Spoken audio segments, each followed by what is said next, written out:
Hello दोस्तों, welcome है। फिर से आप सबका स्वागत है हमारे इस छोटे से हॉरर स्टोरीज़ के चैनल पर। और जहाँ तक मुझे उम्मीद है ये चैनल अब थोड़ा बढ़ना चाहिए। मुझे काफ़ी समय हो गया मेहनत करते हुए, पर मेरे दोस्त, मेरे सारे सुनने वाले, अब आपको थोड़ी सी मेहनत करनी होगी, थोड़ा सा इसे स्प्रेड आउट करना होगा। मैं वाकई में बहुत मेहनत कर रहा हूँ, मैं वाकई में बहुत कोशिश कर रहा हूँ। कहानियाँ जब मैं अपनी लिखी हुई सुनाता हूँ तो लोग कहते हैं कि नहीं भाई साहब, हमें सच्चे किस्से सुनने हैं। जब मैं सच्चे किस्से सुनाता हूँ तो लोग कहते हैं कि नहीं भाई साहब, हमें तो आपकी लिखी कहानियाँ पसंद हैं। बट सच्चाई ये है कि मैं आपको जो भी चीज़ सुनाता हूँ उसको लिखने में, उसको आप तक पहुँचाने में, उसको अपनी तरह का, अपने मन माफिक अपना एक परफेक्ट टच देने में मैं काफ़ी मेहनत करता हूँ। और इसके साथ साथ सिर्फ दिखने में ये मेहनत नहीं होती। अभी पीछे लॉकडाउन के दौरान ही मेरा नया मैक लैपटॉप टूट गया, उसका स्क्रीन पूरा क्रैक हो गया। और उसके बाद ही किसी तरीके से मुझे लॉकडाउन में अरेंजमेंट करके 10-15 दिन में स्टोरी नहीं डाल पाया, लेकिन अपना एक नया आई मैक ख़रीदा और पूरा एडिटिंग स्टेशन, पूरा वर्किंग स्टेशन दोबारा से बनाया। तो इस सब के पीछे मुद्दा केवल पैसे कमाना नहीं है। पैसे तो मैं आपको फ्रेंकली बताऊं तो जितने पैसे अभी तक यूट्यूब देता है उन पैसों से हम शायद एक महीने का राशन भी ना खरीद पाएं। लेकिन मुद्दा पैसों का नहीं है, मुद्दा ये है कि हम आपके थ्रू, सबके थ्रू हम कुछ ऐसे लोग जमा हुए हैं, हम एक ऐसा ग्रुप बना है जो इस मुद्दे पर, इस हॉरर के मुद्दे पर, डरावनी कहानियों को सुनने में हम एंजॉय करते हैं। हम इस चीज़ को जो है बहुत पसंद करते हैं। और कई मेरे दोस्त हैं, कई मेरे सुनने वाले हैं जो लगातार पहले दिन से आज तक मुझसे जुड़े हुए हैं। तो उन सब के लिए और नए जुड़ने वालों के लिए मैं सबको हाथ जोड़ के नमस्कार करता हूँ, हाथ जोड़ के प्रणाम करता हूँ और बहुत बहुत बहुत धन्यवाद देता हूँ कि आप सब मेरे साथ जुड़े रहे। जनरली मैं आता नहीं सामने, मैं खुल के बात भी नहीं करता हूँ, मैं अपने काम में बहुत ज़्यादा व्यस्त रहता हूँ। लेकिन अब लॉकडाउन के दौरान मुझे थोड़ा सा समय मिला तो मुझे लगा कि एक बार मन की बात मुझे आप सबसे कह देनी चाहिए। तो मैं आप सबसे हाथ जोड़ के गुजारिश करता हूँ कि आप अपने अपने लेवल पे जितना भी इन स्टोरीज़ को, जितना भी इस चैनल को फैला सकते हैं फैलाएं। उससे होगा कुछ नहीं, कम से कम मुझे एनकरेजमेंट मिलता रहेगा, नए सब्सक्राइबर आते रहेंगे, नए सुनने वाले आते रहेंगे। तो मेरे लिए इस काम को करना थोड़ा सा मुझे फ्रूटफुल लगेगा। खैर, अब बात करते हैं आज की कहानी की। तो आज मैं आपको एक ऐसी कहानी सुनाने जा रहा हूँ जिसमें लॉकडाउन के दौरान ही एक मॉल में, जब नीचे पीछे खबरें चली थी कि मॉल के अंदर रखा हुआ सामान ख़राब हो रहा है, जो एक्चुअल में मलेशिया के मॉल से ली गई तस्वीरें थी, बट वो सोशल मीडिया पे काफ़ी सर्कुलेट हुई थी। लेकिन यहाँ भी एक साहब ने जो एक बुक शॉप जिनकी थी मॉल में, उन्होंने एक अपने दुकान में काम करने वाली लड़की को बुक्स की रख रखाव के लिए, देख रेख के लिए मॉल में भेज दिया। लेकिन मॉल में उसके साथ जो हादसा उसे पेश आया, उसके बाद उसने नौकरी छोड़ दी। उसने उस मॉल में जाने से बिल्कुल मना कर दिया। और वो हादसा वाकई में इतना भयानक था कि अगर आप या हम कोई भी उसमें से वहाँ होते तो हम भी शायद ऐसा कभी नहीं करते। ये कहानी थोड़ी सी अलग इसलिए है क्योंकि इसमें उन्होंने एक नई तरह की जो है चुड़ैल की बात की, जिसका नाम चेटकिन होता है, जिसको कुछ लोग डायन मानते हैं, कुछ लोग चुड़ैल मानते हैं। पर बुनियादी फ़र्क दोनों में ये होता है कि डायन जो होती है वो मंत्र तंत्र की बहुत ज्ञाता होती है। और चेटकिन के बारे में तो कुछ ऐसा मशहूर है कि नॉर्मल भूतों से वो 1000 गुना ज़्यादा ताकतवर होती है। तो अब ज़्यादा देर ना करते हुए मैं आपको ले चलता हूँ। इन जो लड़की हैं, इनका नाम, असली नाम तो नहीं बता सकते, पर कहानी में जो किरदार है उनका नाम है शीबा। तो आइए सुनते हैं शीबा का उस शाम का अनुभव। दोस्तों, आज मैं आपको एक भयानक चेतकी डायन का असली किस्सा सुनाने जा रहा हूँ। चेतकी एक ऐसी डायन होती है जो काफ़ी बेईमान और चालाक होती है, पर इसके साथ साथ लगातार बदलने वाली एक अजीब सी खुशबू या उसे अजीब सी गंध कहें, वो एक अजीब सी गंध उसके साथ चलती रहती है। तो कई लोग वो गंध सूंघ के बता सकते हैं कि यहाँ पे उस डायन का वास है या वो कहीं आस पास है। ये किसी के भी शरीर और दिमाग पर पूरी तरह कब्जा कर लेती है। इसका कब्जा होने पर वो आदमी या औरत बुरी तरह हंसने लग जाता है और अपने शरीर और दिमाग पर से उसका कंट्रोल एकदम खत्म हो जाता है। इनमें जिन्नों की तरह ही किसी का भी रूप ले लेने की ताकत होती है।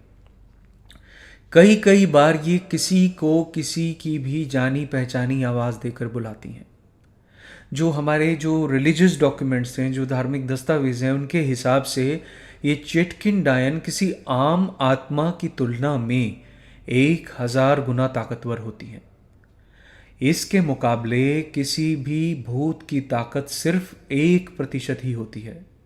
जो जो पैरानॉर्मल फील्ड में रिसर्च करते हैं उनका ये मानना है कि 2025 तक दुनिया की आबादी का लगभग 2% जो हिस्सा है वो चेटकिन डायन के जो इम्पैक्ट है उससे अफेक्ट हो जाएगा। अब ये सब मतलब सुनी सुनाई बातें हैं। इनके कुछ लोग इनको मानते हैं, कुछ लोग नहीं मानते। कोई स्टेटिस्टिकली कोई साइंटिफिक प्रूफ नहीं है, बट जिन साइट्स पे हम रिसर्च करने गए वहाँ उनमें से ऐसा लिखा था एक दो साइट्स पे कि पूरी जो आबादी 2025 तक है। और जो पैरानॉर्मल फील्ड में होते हैं वो लोग ऐसा मानते हैं कि हमारे आसपास ही ये आत्माएं, ये जिन्न, ये भूत, ये पिशाच, ये लोग हमारे माइंड को कंट्रोल करने का, ऑल्टर करने का जो है मादा रखते हैं, उसकी ताकत रखते हैं। तो उनके हिसाब से ये माना जाता है कि ये इतनी पावरफुल है कि दुनिया की 2% आबादी जो है बाय 2025 इसके कंट्रोल में आ जाएगी। मैं इसकी कोई आधिकारिक पुष्टि नहीं करता, लेकिन ऐसा वहाँ लिखा गया। ये जब एक व्यक्ति के शरीर में घुस जाती हैं तो ना चाहते हुए भी उस जो अनफॉर्चुनेट वो आदमी है उसे एक्सीडेंट्स का शिकार होना पड़ता है, उसके आसपास दुर्घटनाएं हो जाती हैं। उस डरी हुई हालत में ये इन लोगों के सूक्ष्म शरीर पर धीरे धीरे नियंत्रण कर लेती हैं, कंट्रोल कर लेती हैं, ताकि वो इसका गुलाम बन जाए और इनके लिए काम कर सके। वो धीरे धीरे उन्हें काली ताकत का इस्तेमाल करने के लिए इस तरह के तांत्रिक तरीके और कर्मकांड करना सिखाती हैं। ये किसी भी घर, दुकान या इलाके पर पूरा कब्जा कर लेती हैं और फिर वहाँ रहने वाले लोगों को, उनकी फैमिलीज़ को काफ़ी हद तक तबाह कर सकती हैं। क्यों? क्योंकि ये काले जादू, मंत्र और तंत्र में माहिर होती हैं। ये सबसे ख़तरनाक और सबसे ज़्यादा ताकतवर आत्माओं के साथ ही काम करती हैं। जो आत्माएं भटक रही होती हैं उनके साथ ये काम भी नहीं करती। तो इनके जो मंसूबे हैं, इनके जो इरादे हैं, वो मतलब completely like jinns, next to God, superbly powerful, but intend to control a bigger amount of population, or at least the brains or the intents or the thoughts of a bigger amount of population होता है। दोस्तों, मैं जो आपको story या ये आप इसे समझिए या किस्सा समझिए या घटना समझिए, जो मैं बता रहा हूँ ये भी रिसेंटली हुई है। उस लड़की ने के थ्रू हमें पता लगी और हमने ये बताई। ना तो हम आपको उस मॉल का नाम बता सकते हैं, ना हम आपको उस बुक शॉप का नाम बता सकते हैं, ना ही उस लड़की का एक्चुअल नाम बता सकते हैं, पर ये किस्सा अभी अभी होके गुजरा है। सुनने में शायद कुछ लोगों को हमेशा की तरह लगता आया है और आज से नहीं, सदियों से लगता है कि भैया ऐसा तो हो ही नहीं सकता। तो ऐसे में मैं कहूँगा कि परमात्मा करे, ऊपर वाला करे कि आपको कभी भी बंद मॉल या ऐसी किसी भी और सुनसान खाली पड़ी जगह में समय ना बिताने को मजबूर होना पड़े। पर शीबा के लिए ये एक मजबूरी थी, क्योंकि उसकी नौकरी थी। उसके मालिक ने उसे 2-3 घंटे के लिए किताबें ठीक करने मॉल में भेजा था कि दीमक या नमी से किताबें खराब ना हो जाएं, तो जाकर उन्हें थोड़ा ठीक कर दो। शीबा को न चाहते हुए भी देर शाम हो चुकी थी। अब लगभग उसका काम खत्म होने को था और बस आखिरी 2 शेल्फ ठीक करने को रह गए थे। लॉकडाउन में दोस्तों, जैसा कि आप सब जानते हैं कि मॉल्स अभी खुले नहीं हैं, पर उस सुनसान मॉल की वीरान बंद बड़ी दुकानों में से बस एक दुकान का शटर उस शाम को खुला था और लाइट जल रही थी। सारी शेल्फों में किताबें लगाते लगाते शीबा अब काफ़ी थक चुकी थी, पर अब थोड़ा राहत की सांस भी ले रही थी कि उसका काम लगभग ख़त्म होने को था। मॉल का एसी बंद था क्योंकि बहुत ज़्यादा लोग नहीं थे। ज़्यादा लोग क्या, एक शीबा और 2 गार्ड ही थे मॉल में। तो ऐसे में कॉस्ट कटिंग को देखते हुए वहाँ कोई भी एसी या इस तरह का बड़ा इलेक्ट्रिकल अप्लायंस ऑन नहीं किया गया था। एसी बंद होने के बावजूद उसे उस दुकान में एक अजीब सी नमी और ठंडक महसूस हो रही थी। अभी वो किताबें लगा ही रही थी कि मॉल के माइक पर उसे एक औरत की बड़ी ही भयानक हंसी सुनाई दी।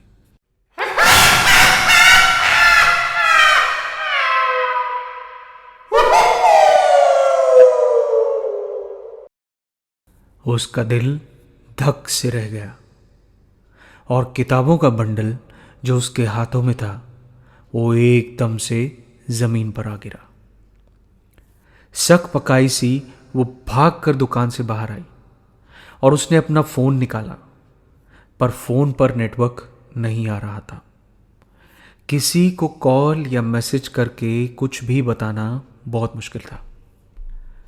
अभी वो वहीं खड़ी परेशान घबराई सोच ही रही थी कि एक बार फिर मॉल के सन्नाटे को किसी और आवाज ने चीर दिया, और इस बार ये किसी औरत की हंसी नहीं बल्कि एक चीख थी।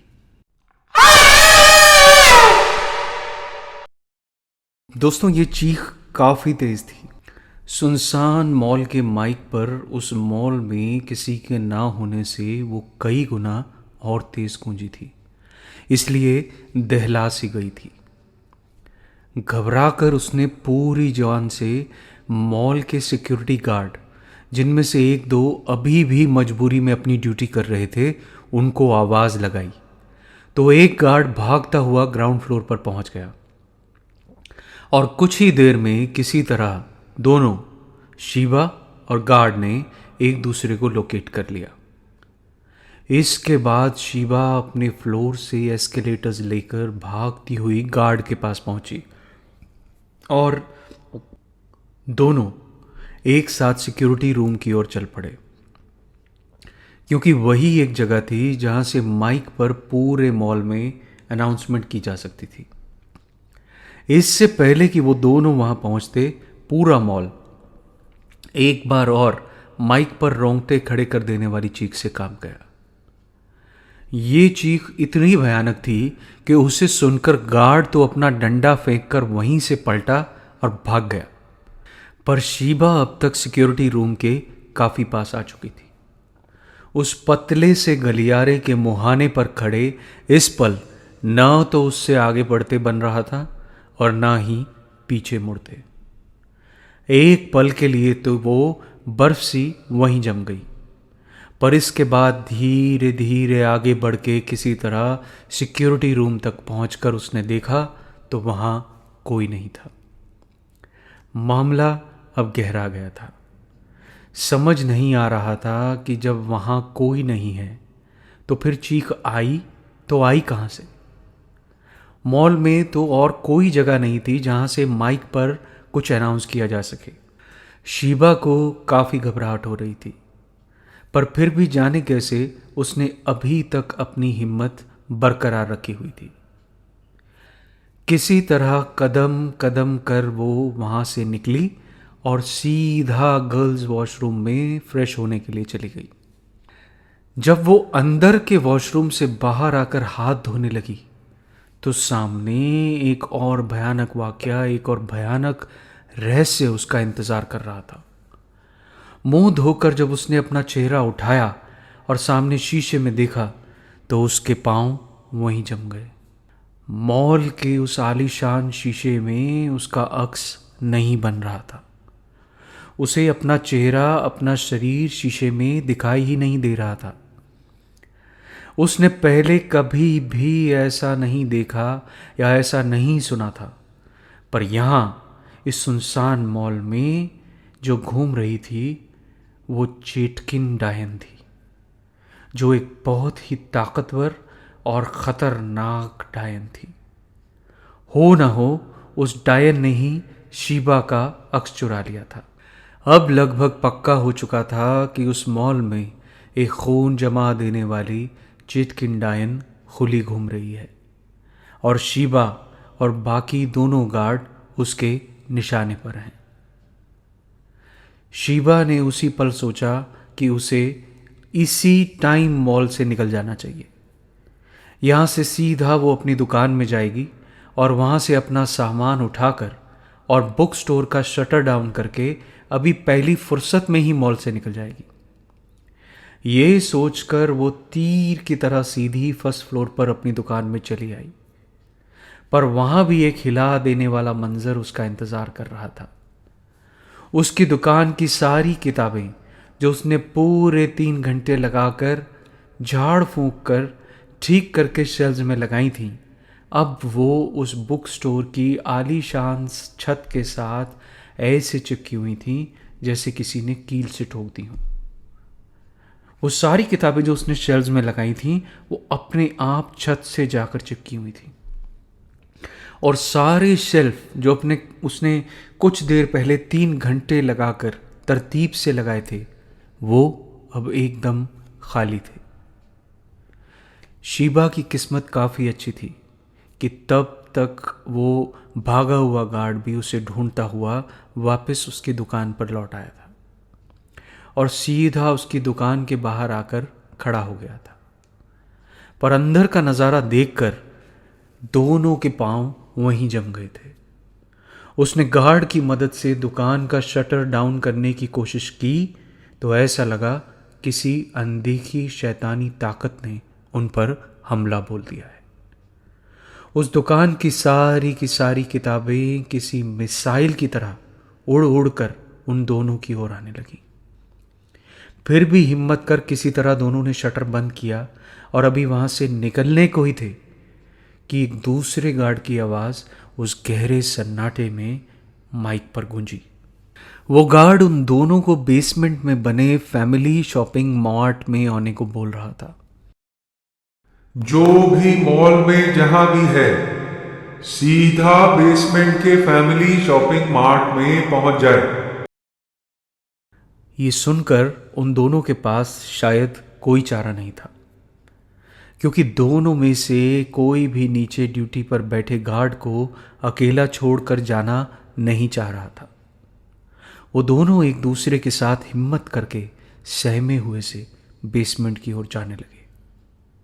उन दोनों ने सोचा कि एक साथ ही रहते हैं और किसी तरह नीचे बेसमेंट से अपने कॉलीग को इस मॉल से बाहर निकालकर ले चलते हैं और वहाँ से मालिक को फ़ोन कर सारा हाल बता देंगे। और दोनों धीरे धीरे किसी तरह उतरकर बेसमेंट के फैमिली शॉपिंग एरिया में पहुँचे तो वहाँ जो दिख रहा था उसने एक बार फिर से दोनों को हिलाकर रख दिया। नीचे बिलिंग काउंटर के साथ सारी शॉपिंग कार्ट्स, यानी जिन ट्रॉलीज़ में भरकर हम सामान बिलिंग के लिए लेकर जाते हैं, वो एक के ऊपर एक मॉल की ऊंची छत तक किसी ने टावर की तरह लगा दी थी। वो डायन वहाँ उस मॉल में बार बार अपने आसपास होने और अपने ख़तरनाक इरादों के सबूत एक एक कर हर फ्लोर पर मॉल के हर कोने में उन्हें दे रही थी। देखने में ये कोई खौफनाक पैरानॉर्मल पारलौकिक हरकत ही लग रही थी, न कि किसी इंसान का काम। उन्होंने उस गार्ड को तेजी से आवाज़ लगाना शुरू किया, पर उस गार्ड ने वापस कोई जवाब नहीं दिया, बल्कि जवाब में उन्हें कहीं से लकड़ी के दरवाज़ों पर तेज़ खटखटाने की आवाज़ें सुनाई दी।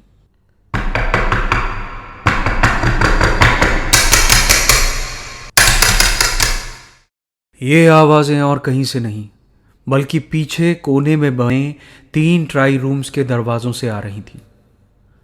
उन तीनों के अंदर कोई ना कोई तो ज़रूर था, क्योंकि तीनों ट्राई रूम्स का दरवाज़ा रह रह कर एक के बाद एक करके खटखटाया जा रहा था, पर दिखाई कोई नहीं दे रहा था। अब तक शीबा के साथ घूमते उस गार्ड में हल्की सी हिम्मत आ चुकी थी। उसने आगे जाकर ट्राई रूम्स को चेक करने की कोशिश की तो ट्राई रूम के दरवाजे अपने आप ही खुलने और बंद होने शुरू हो गए।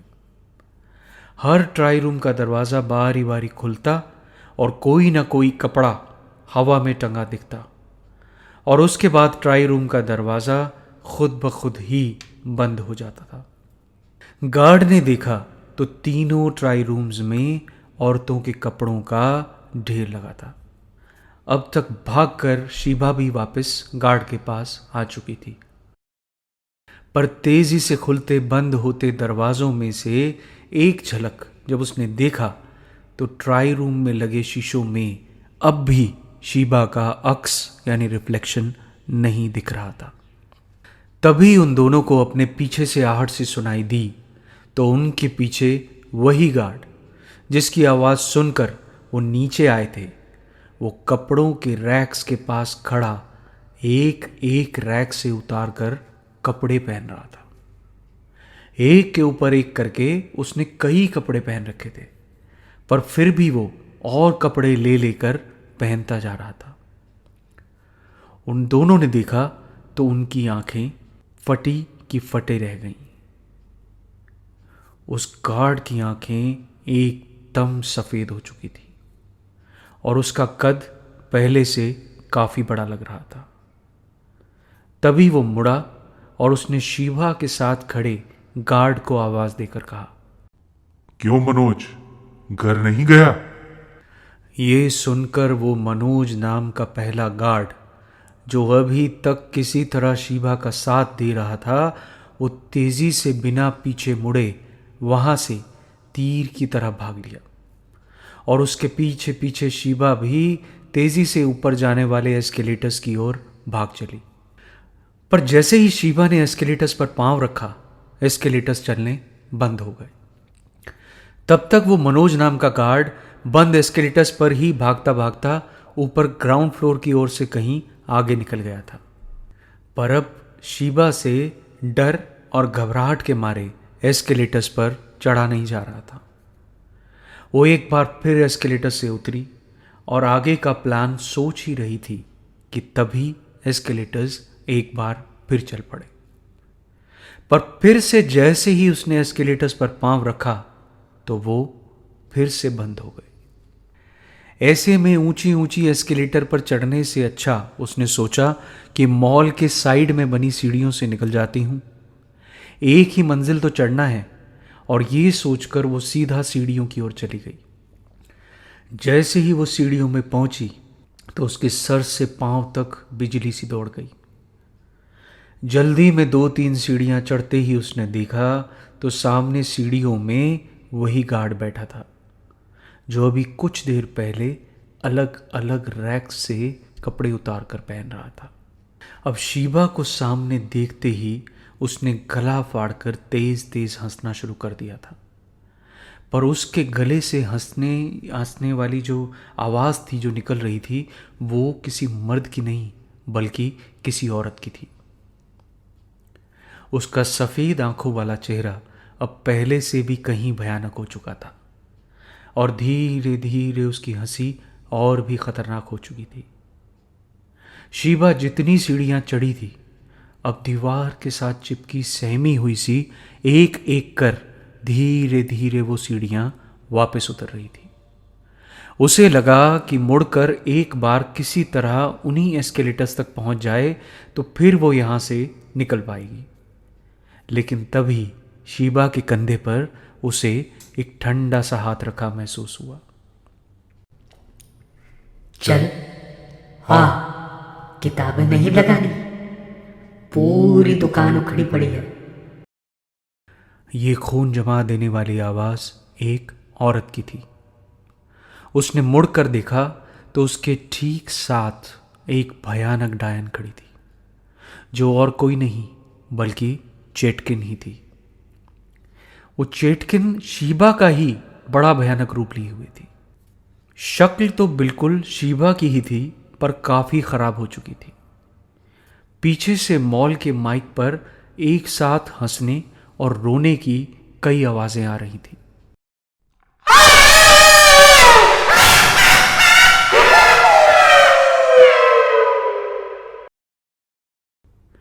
अब कोई गार्ड की आवाज में ही सबको ऊपर शीबा के बुक स्टोर की ओर आने को कह रहा था।